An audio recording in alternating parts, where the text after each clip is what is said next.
Share मार्केटचं नाव घेतलं की अनेकांच्या मनात भीती निर्माण होते.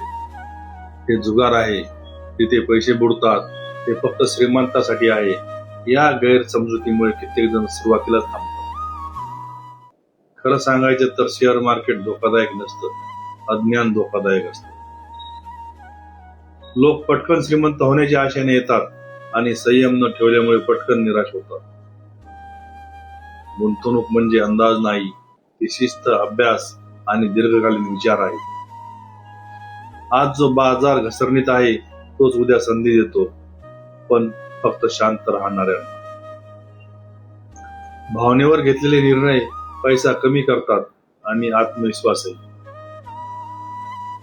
शेअर मार्केट तुम्हाला श्रीमंत बनवेलच असं नाही, पण योग्य समज असेल तर ते तुम्हाला आर्थिकदृष्ट्या शहाणा नक्की बनवतं. गैरसमजुतीत राहणं सोपं असतं, पण समज विकसित करणं धैर्याचं काम असतं. आज जर तू शिकायला तयार झालास तर उद्याचा बाजार तुझा शत्रू नसेल, तो तुझा भागीदार बनेल.